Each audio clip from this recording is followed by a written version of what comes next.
वार्षाणी जी हमारे साथ बने हुए सीपीआई की तरफ से। दिनेश जी, अगर हम अभी लेफ्ट की पॉलिटिक्स की बात करें तो एक वक्त हो था कि जब लेफ्ट केरल, पश्चिम बंगाल एक गढ़ हुआ करते थे। लोकसभा चुनावों में उनकी एक अहमियत थी। यूपीए की सरकार भी बनी थी बीजेपी की सरकार से पहले, तो उसमें लेफ्ट की बड़ी भूमिका थी। आज हम देख रहे हैं लेफ्ट केरल तक सिमट गया है। आज इंडिया अलायंस के जरिए लेफ्ट कोशिश कर रहा है कि दोबारा से अपनी जमीन को लोकसभा चुनावों में तैयार किया जा सके। लेकिन अभी हमने देखा वायनाड से राहुल गांधी भी लड़ रहे हैं और सीपीआई के उम्मीदवार भी लड़ रही हैं, जैसे मेरे सहयोगी संजीव त्रिवेदी बता रहे थे। क्या रणनीति है आपकी? देखिए, एक चीज आप भारत जो है विविधताओं में एक है। जब भारत में राजनीतिक बात होगी, राजनीतिक कंट्राडिक्शन, राजनीतिक अंतर विरोध, वो हमारे में भी आएंगे, वो हमारे गठबंधन में भी आएंगे, वो देश की राजनीति में भी आएंगे।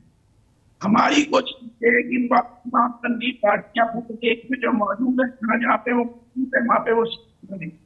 एलडीएफ केरल में हमेशा से कनेक्शन रहा है। हमने पीछे और कांग्रेस किया था कि से न लड़के और लड़े, क्योंकि सीपीआई ट्रेडिशन लगती आई और हम उस लड़ेंगे।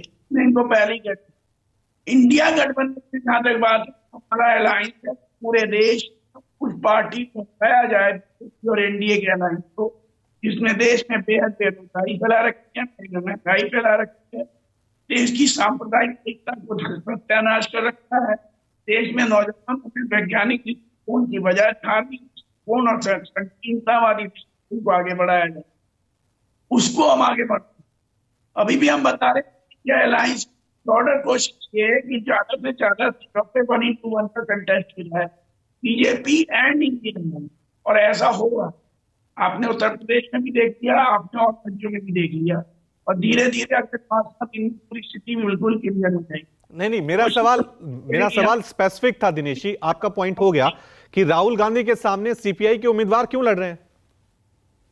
हमने बता दिया ना कि हमारा केरल में लगातार 4 सीटें सीपीआई को एलडीएफ के अलायंस में से एक वायनाड है, और आज से नहीं लड़ते, हम लड़ रहे हैं। हमने कांग्रेस से अनुरोध किया था कि राहुल गांधी कहीं और से लड़ सकते हैं, हम ये कर सकते हैं,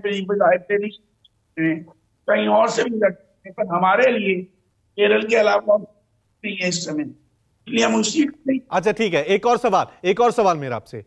लेफ्ट कहां पीछे रह गया? अगर एक दशक की पॉलिटिक्स को हम करें तो लेफ्ट का ग्राफ जो है बहुत नीचे चला गया है।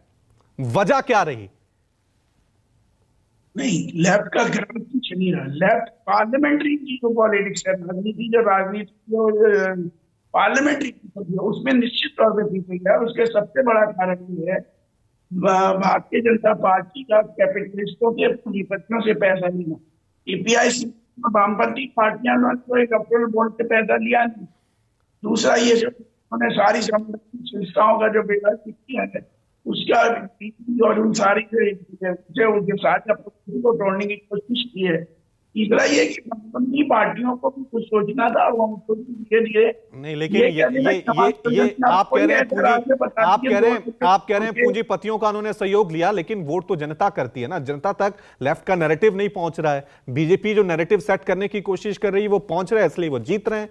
ये भी तो हो सकता है। अगर नहीं पहुंच रहा होता तो क्या कारण है कि राष्ट्रीय मीटिंग में जो मोदी जी ने दिल्ली में मीटिंग की, उसमें सबसे पहले एक्सेप्ट उन्होंने वामपंथी विचारधारा को, सबसे पहला उसने वामपंथी विचारधारा को किया, हमारे हैं, उन्होंने हमें माना। ठीक है, थोड़ा सा ऑडियो में दिक्कत हो रही है दिनेश जी।